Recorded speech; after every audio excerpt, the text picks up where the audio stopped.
अलीगढ़ जा रहे रामजीलाल सुमन को हाउस अरेस्ट किया। आगरा में सपा सांसद के घर के बाहर फोर्स तैनात। कार्यकर्ताओं के साथ धरने पर बैठे आगरा में सपा सांसद रामजीलाल सुमन को पुलिस ने हाउस अरेस्ट कर लिया है। उनके घर के बाहर कई थानों की फोर्स और पीएसी तैनात की गई। पुलिस ने रामजीलाल सुमन के घर के आसपास सीमेंट के ब्लॉकेज बैरियर लगा रखे हैं। रामजीलाल सुमन अलीगढ़ में जय भीम बोलने पर पीटे गए युवक से मिलने जा रहे थे। लता जी हैं, धर्मेंद्र हैं, दिवाकर पार्टी के सब साथी हैं। राजू हाथ नीचे कर ले यार। समाजवादी पार्टी के राष्ट्रीय अध्यक्ष श्री अखिलेश यादव के आदेशानुसार हमें आज अलीगढ़ जाना था,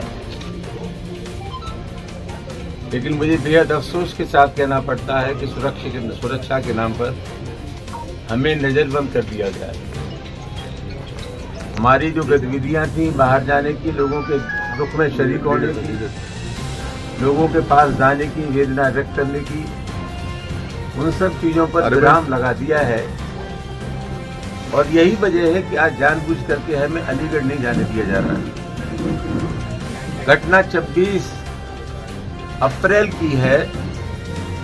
3 नौजवान प्रदीप, राहुल और छबिराम ये वीडियो बना रहे थे बाबा साहब डॉक्टर अम्बेडकर से संबंधित। इनको लोगों ने पीटा, बुरी तरह पीटा। इसका वीडियो इनकी तरफ से प्राथमिकी दर्ज की जाती, उल्टे उनको 1 से 51 में चालान कर दिया गया। इनकी बेशुमार पिटाई हुई, नंगा किया गया, पूरे शरीर पे निशान हैं, जख्म है। तो एक तो सबसे महत्वपूर्ण घटना यह है कि जो पीड़ित है उन्हीं के साथ नाइंसाफी की जा रही है। और एक बात सी आ गई है उत्तर प्रदेश में दलितों के खिलाफ अत्याचार की। आप लोग जानते हैं कि हम 27 तारीख को बुलंदशहर जा रहे थे और गवाना चेक पोस्ट पे हमारी गाड़ियां रोक ली गई हैं, हमें नहीं जाने दिया बुलंदशहर। वहां भी एक सुनहरा गांव में पीड़ित दलित परिवार से हम लोग मिलना चाहते थे और उससे टोल से 3 मीटर पहले हमारे साथियों के ऊपर, हमारे ऊपर प्राण घातक हमला किया।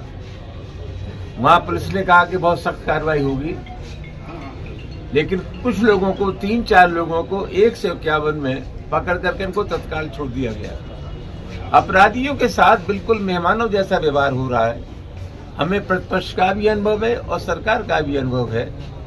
सबसे अहम सवाल ये है कि जितनी ताबड़तोड़ घटनाएं हुई उनके खिलाफ अगर कहीं से प्रभावी कार्रवाई कर दी जाती तो एक मनोवैज्ञानिक प्रभाव पड़ता खुराफात करने वालों पर, अपराधियों पर। लेकिन कहीं से भी कोई कठोर कार्रवाई नहीं हुई। और मुझे ऐसा लगता है कि जिले की जो सरकार है, जिले के जो अधिकारी हैं, उनकी अपनी मजबूरियां हैं। इन समस्त गतिविधियों का संचालन मुख्यमंत्री कार्यालय से हो रहा है। दोस्तों, आप जानते हैं कि उत्तर प्रदेश में वहां के मुख्यमंत्री जी ने ऐलान किया है कि साहब बिल्कुल चैन है, रामराज आ रहा है उत्तर प्रदेश में।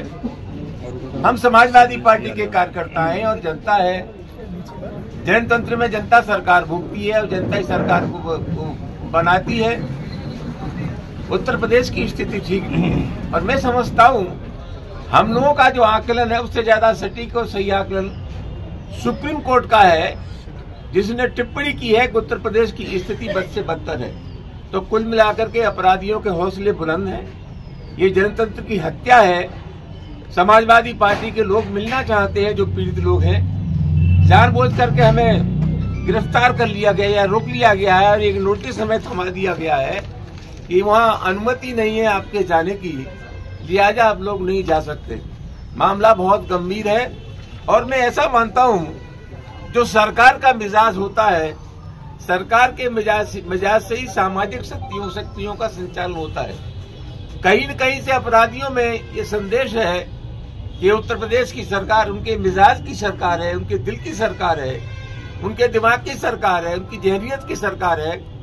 सरकारी संरक्षण प्राप्त है अपराधियों को, इसलिए ताबड़तोड़ घटनाएं हो रही हैं। हम डंके की चोट कहना चाहते हैं। प्रशासन हमें कितना भी रोके, लेकिन कमजोर वर्गों की, पिछड़ों की दलितों की, अकलियत की और पीडीए की लोगों की हिमायत करने से दुनिया की कोई ताकत हमें रोक नहीं सकती। अब आप जाएंगे अलीगढ़? हम अलीगढ़ जाना चाहते हैं। सुबह से हमने घेर रखा है और ये फरमान जारी कर दिया हमारे खिलाफ कि अनुमति नहीं है आपको अलीगढ़ जाने की। हम तो यहाँ से निकलेंगे, पुलिस अगर पकड़ना चाहे तो पकड़ ले, तो हमारी कोशिश है अलीगढ़ जाने की। और हम चाहते हैं, हमारी अभी पार्टी के राष्ट्रीय अध्यक्ष जी से बात हुई थी कि अगर प्रशासन को हमारे जाने में कहीं दिक्कत है तो जो पीड़ित परिवार है, जिन बेगुनाह लड़कों की पिटाई हुई, उन बेगुनाह लोगों को हमसे मुलाकात कराई जाए। हम उनको लेकर के पार्टी राष्ट्रीय अध्यक्ष जी के पास जाएंगे। मुझे लगता है क्या करेंगे, लेकिन मैं इतना जरूर कहना चाहता हूं कि सरकार के इशारे पर ये सब काम हो रहा है। दलितों के ऊपर निरंतर अत्याचार हो रहे हैं। जगह जगह डॉक्टर अम्बेडकर की प्रतिमाएं तोड़ी जा रही हैं। अभी किसनी में, मैनपुरी में तो बुलडोजर से पूरी मूर्ति उखाड़ दी और एक शॉर्टकट तरीका निकाल लिया है सरकार ने कि मूर्ति तोड़ने वालों के खिलाफ कठोर कार्रवाई हो तो उस स्थान पर नई मूर्ति ला करके रख देते हैं। एक भी स्थान पर अगर मुकदमा पंजीकृत करने के बाद कठोर कार्रवाई होती तो एक संदेश चला जाता। मैं समझता हूं इस आशय की घटनाओं की पुनरावृत्ति नहीं होती। मामला बहुत गंभीर है और मैं समझता हूं एक पीडीए को चुनौती है। अखिलेश यादव जी के निर्देश पर पूरे उत्तर प्रदेश में कल प्रदर्शन हुआ था और मैं समझता हूं जानबूझ करके हमें कमजोर वर्गों की हिमायत करने से रोका जा रहा है। आप लोगों से आग्रह है कि इस प्रकार की जो चीजें पनप रही हैं, इस प्रकार का जो तानाशाही आचरण है, हम आपसे भी अपेक्षा करेंगे इस तानाशाही आचरण के खिलाफ आप हमारी मदद करें।